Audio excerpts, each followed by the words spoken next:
প্রিয় দর্শক, আশা করি সবাই ভালো আছেন। স্কুলিংয়ে সবাইকে স্বাগত জানাচ্ছি। আজকে আমরা রাইট ফর্ম অফ ভার্বের রাজশাহী বোর্ড 2020-এর মডেল কোশ্চেনটা আলোচনা করব, রাইট ফর্ম অফ ভার্ব। তো চলুন আলোচনা করা যাক। তো প্রথমে আমরা প্রশ্নটা পড়ে নিই। আমরা জানি যে রাইট ফর্ম অফ ভার্ব এসএসসির বোর্ড কোশ্চেন 4 নম্বরে আসে। তো এটা পড়ি 4 নম্বরে, কমপ্লিট দ্য ফলোয়িং টেক্সট। অর্থাৎ নিচের যেই প্যাসেজ বা টেক্সট বা অনুচ্ছেদটি আছে এটা কমপ্লিট বা সম্পূর্ণ করতে বলা হচ্ছে। এখানে কিন্তু গ্যাপ আছে, অর্থাৎ খালি জায়গা আছে, এগুলো ফিল আপ করে সম্পূর্ণ করতে বলা হচ্ছে with the right forms of verbs, অর্থাৎ ভার্বের সঠিক রূপ দিয়ে।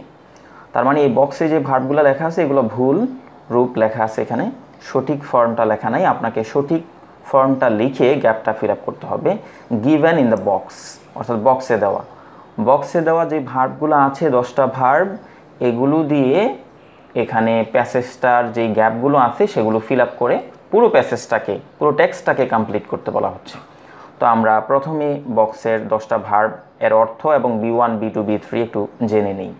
তো এগুলো প্রথমে কিন্তু আমাদের প্রশ্নটা পড়ে তারপরে ভার্বগুলার B1, B2, B3 আপনারা একটু দেখে নেবেন, আমি শুধু মিনিংগুলো একটু বলে দিচ্ছি।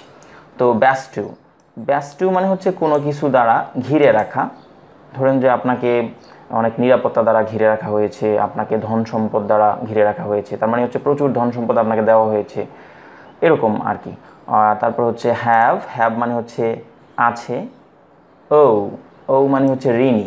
এটার সাথে ব্যাস্টু এর সাথে উইথ বসে, মনে রাখবেন এটা প্রিপোজিশনাল ফ্রেজ বা গ্রুপ ভার্ব বলতে পারেন আপনারা, বা আমরা ফ্রেজ বলবো, একাধিক ওয়ার্ডকে সহজে ফ্রেজ বলে ফেলব। আর ব্যাস্টু উইথ কোনো কিছু দ্বারা ঘিরে রাখা, ধন সম্পদ হতে পারে, যে কোনো কিছু দ্বারা ঘিরে রাখা। আর হচ্ছে এটার সাথে টু বসে, টু মানে হচ্ছে ঋণী, আপনি কারো কাছে কোনো একটা বিষয়ের জন্য ঋণী, টু। এই বি মানে হচ্ছে আমি যার বোঝায়, ওয়াজ আর বোঝায়, তো আবার বিও হতে পারে, আর মানে হচ্ছে হওয়া। বিলং মানে হচ্ছে স্বত্বাধিকারী বা মালিক, কোনো কিছুর মালিক হওয়া, এটা হচ্ছে বিলং টু, বিলংয়ের সাথে টু হয়। আচ্ছা, তারপর হচ্ছে এগুলো কিন্তু জানতে হবে, এই কোনটার সাথে কোন প্রিপোজিশন বা কোন ফ্রেজটা বসে, কোন ওয়ার্ডগুলো বসে। এনেবল মানে হচ্ছে সক্ষম করা, কোনো একটা কাজ করতে আপনাকে সক্ষম করা। কজ মানে হচ্ছে কারণ হওয়া, কারণ। তারপর হচ্ছে লুজ মানে হচ্ছে হারানো, কোনো কিছু হারিয়ে ফেলা। শো মানে হচ্ছে দেখা বা দেখানো। বি, এটা তো বললামই আগে। তো আমরা এই ভার্বগুলো জেনে নিলাম, এগুলোর B1, B2, B3 আপনাকে একটু জেনে নিতে হবে। তো এখানের অধিকাংশ ভার্বগুলোরই কিন্তু B1, B2, B3 ক্ষেত্রে কি হয়, ইডি যোগ হয়, ঠিক আছে। আর কয়েকটা আছে ব্যতিক্রম, যেমন বি এর পাস্ট টেন্স হলো ওয়াজর হয়ে যায়, হ্যাভ এর পাস্ট বা B2 হচ্ছে হ্যাড। তো অধিকাংশগুলোরই ইডি যোগ হয়। তো আপনারা প্রথমে কি করতে হবে, প্রশ্নটা পড়ে তারপরে বক্সের শব্দগুলোর মিনিং জেনে এটার B1, B2, B3 জানতে হবে, তারপরে আমরা একটা প্যাসেজের দিকে আগাবো। পাশাপাশি আমরা কিন্তু এখানে কোন ভার্বটার সাথে কোন প্রিপোজিশন বা কোন ওয়ার্ড ফ্রেজটা বসে সেটাও কিন্তু বলে দিয়েছি। তো এটাও আপনাকে জানতে হবে একটা রাইট ফর্ম ভার্বের প্যাসেজ বা টেক্সট সুন্দরভাবে সঠিকভাবে ফিল আপ করার জন্য। তো চলুন প্যাসেজটা আলোচনা করি। প্যাসেজটা আলোচনা শুরু করার আগে আমরা কি করব, প্যাসেজটা পুরোটা একটু পড়বো, পড়ে আমরা দেখব সাবজেক্টের পরে কোন ভার্ব আছে, সেই ভার্বটা দেখে আমরা টেন্সটা নির্ণয় করার চেষ্টা করব। এখানে দেখুন, we dash to our nature, to us with her gifts lavishly, to large area, এখানে কি বলা হচ্ছে দেখেন, আমাদের প্রকৃতির কথা, আমাদের এরিয়া অফ ল্যান্ড অর্থাৎ জমির কথা, ভূমির কথা, এগুলো প্রেজেন্ট টেন্সের কথা। তারপরে যদি আপনি এগুলো দ্বারা না বুঝেন তাহলে আপনাকে মূলত ভার্ব দেখে চিনতে হবে। আমরা যদি এখানে লক্ষ্য করি যে ইজ লেখা আছে, তো আমরা জানি ইজটা হচ্ছে প্রেজেন্ট টেন্সে বা প্রেজেন্ট ফর্ম, এটা প্রেজেন্ট টেন্সের ইঙ্গিত করে। তারপর হচ্ছে উই হ্যাভটাও প্রেজেন্ট টেন্সের ইঙ্গিত করে। উই আর, এখানে আরটা এইচ নাম্বার গ্যাপের আগে, এটাও প্রেজেন্ট টেন্সের ইঙ্গিত করে। এভাবে ল্যান্ড ইজ, এটা প্রেজেন্ট টেন্স ইঙ্গিত করে। হুইচ হ্যাজ, প্রেজেন্ট টেন্স মানে B1। অর্থাৎ আমরা যখন গ্যাপ ফিল আপ করবো ভার্ব দিয়ে, তার আগে প্যাসেজের অন্যান্য ভার্বগুলো, বিশেষ করে সাবজেক্টের আগের ভার্বগুলো আমরা একটু পড়ে দেখব। প্যাসেজে যেগুলো দেওয়া আছে এগুলো একটু পড়ে দেখবো যে এই ভার্বগুলো কোন ফর্মে আছে। তো আমরা প্যাসেজের বক্সে তো ভার্ব থাকবে, প্যাসেজের ভার্বগুলো পড়ে আমরা একটু দেখবো সাবজেক্টের পরে যে ভার্বটা থাকবে, যে ভার্বগুলো কোন ফর্মে আছে। যদি দেখি যে ভার্বগুলো প্রেজেন্ট ফর্মে আছে, তাহলে আমরা বুঝে নিব যে এটা মূলত একটা প্রেজেন্ট টেন্সের একটা প্যাসেজ। সুতরাং আমাকে উপরের যে বক্সে ভার্বগুলো আছে এগুলো কিন্তু সবগুলোই প্রেজেন্ট ফর্মে থাকে, এবং যেহেতু প্যাসেজটাও প্রেজেন্ট টেন্স, সুতরাং উপরেরগুলো প্রেজেন্ট ফর্মে আছে। আমরা উপরের যেই ফর্মটা থাকবে বক্সের মধ্যে বা ব্রেকেটে বা খালি ঘরে উপরের ভার্ব যেটা থাকবে সেটাই বসাই দিব।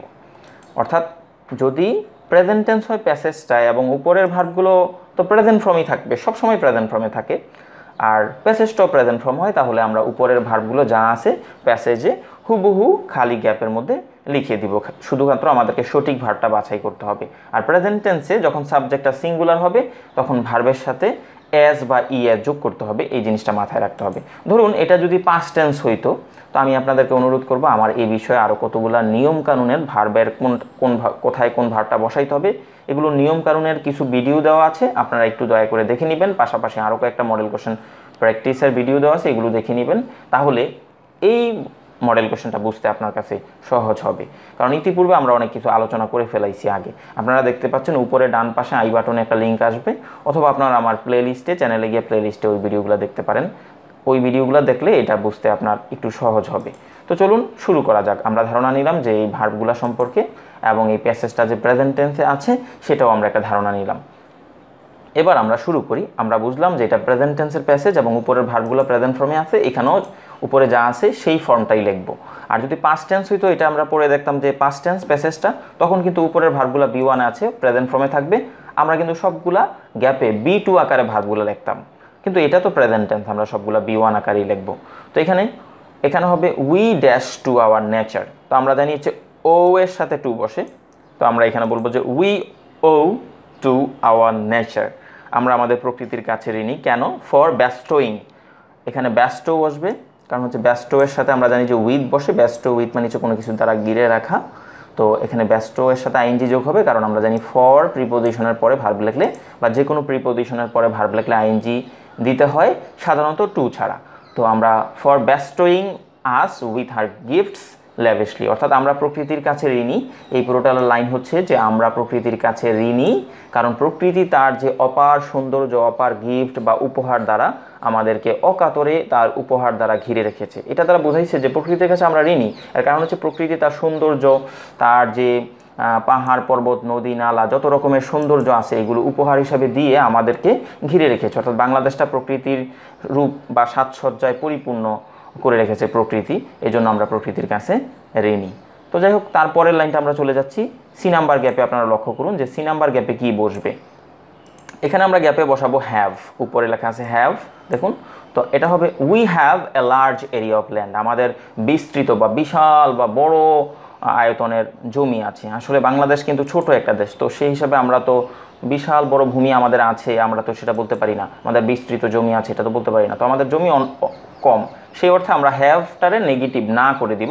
আমরা জানি নেগেটিভ করতে হলে তো আমরা প্রেজেন্ট টেন্সে ডু নট অথবা ডাজ নট বসে। তো উইর সাথে কিন্তু আমরা জানি যে ডু নটই যায়, ডাজ নট যায় না। সাবজেক্টটা সিঙ্গুলার হলে ডাজ নট হবে।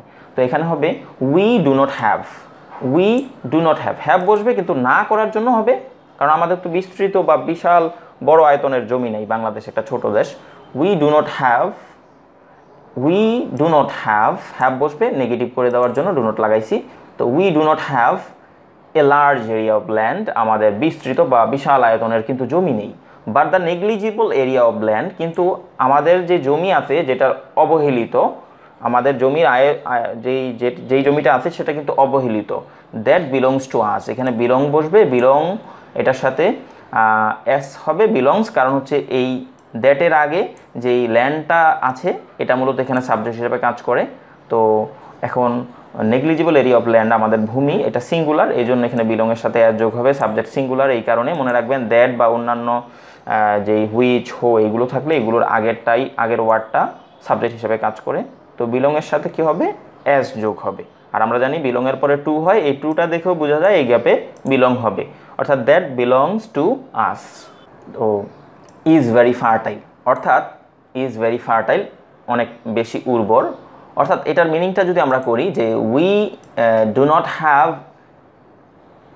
A large area of land, আমাদের বিস্তৃত আয়তনের কিন্তু জমি নেই, কিন্তু the negligible area of land, অর্থাৎ আমাদের জমির যেই জমিটা আছে সেটার যেই এলাকাটাকে, যেই জমিটাকে আমরা অবহেলা করি, দ্যাট বিলংস টু আস, যেটার মালিক আমরা, অর্থাৎ আমরা যেই জমিটার মালিক, ছোট জমি হোক এটার মালিক আমরা, এবং এটা আমরা অবহেলা করি, ইজ ভেরি ফার্টাইল, এটা কিন্তু খুবই কিন্তু উর্বর।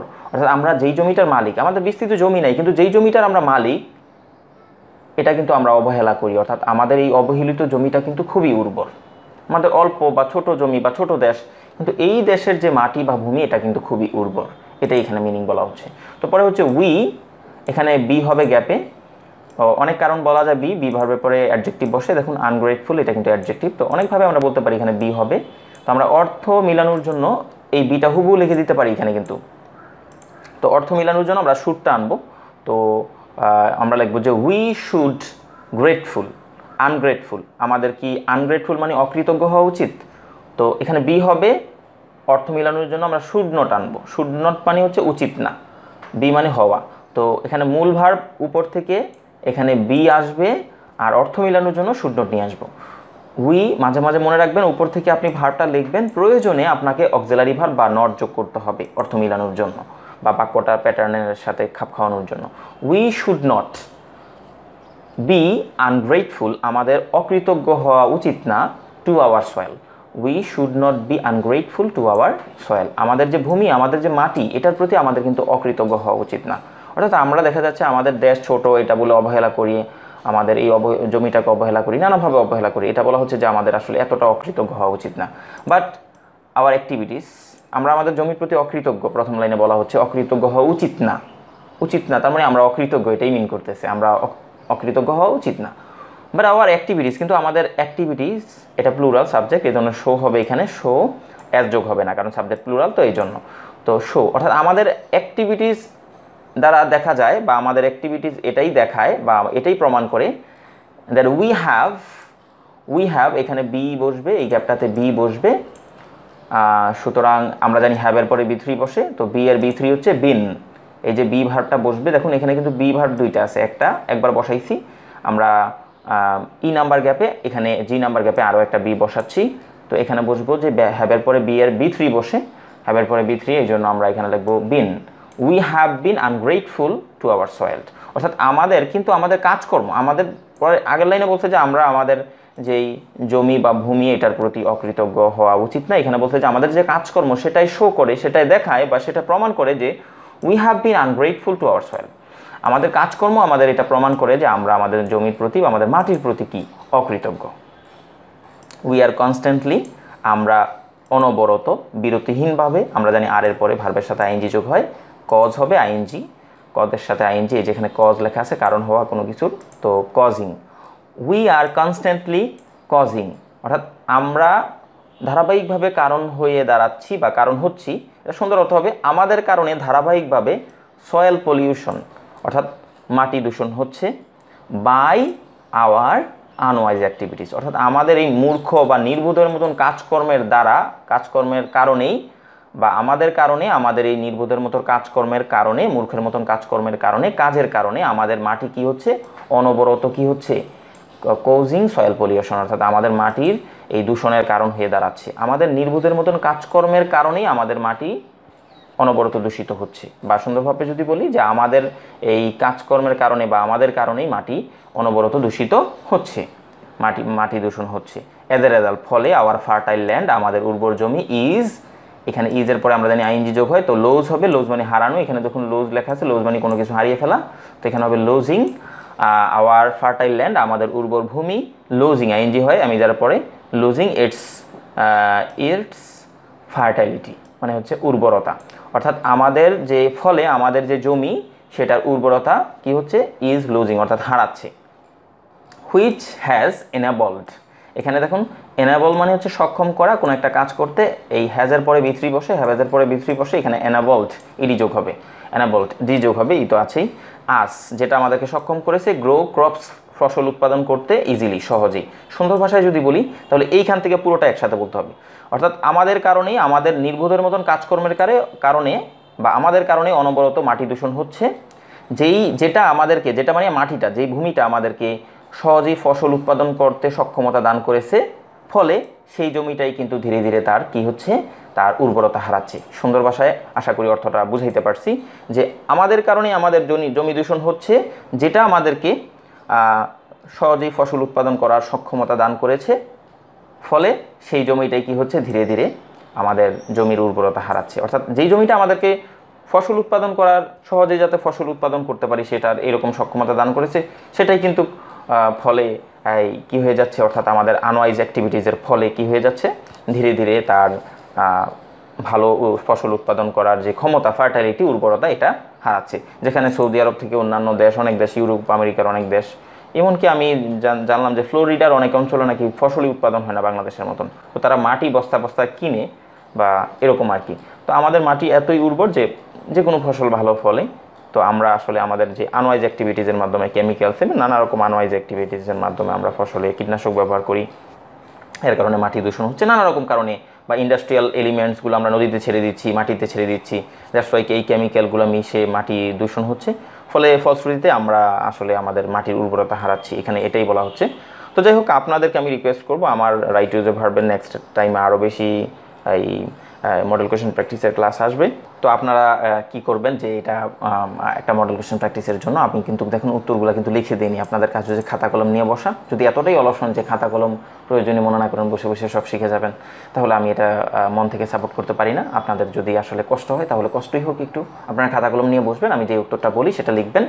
লিখে যদি আপনার পড়াশোনার প্রতি আন্তরিকতা থাকে আর আমার পড়ার প্রতি একটু ভালো লাগা কাজ করে, তাহলে উত্তরগুলো কমেন্ট বক্সে লিখে পাঠাবেন। আমি মুখে মুখে বললাম, আপনি যদি ভালো করে শুনে থাকেন আমার উত্তরগুলো, তাহলে 10টা উত্তরে কমেন্ট বক্সে লিখে পাঠাবেন। আপনার মতামত থাকলে দিবেন। এবং অবশ্যই আমি বলবো সবসময় প্র্যাকটিস করার সময় খাতা কলম নিয়ে বসবেন, কারণ পড়াশোনাটা সিরিয়াসলি করতে হয়। তো যাই হোক, আমাদের ভিডিওগুলো ভালো লাগলে ভিডিওটাতে লাইক দিবেন। যদি মনে হয় যে উপকার হয়, তাহলে আপনি লাইক দিলে আমাদের এই ভিডিওটা আরও অনেকের মাঝে ছড়িয়ে যাবে।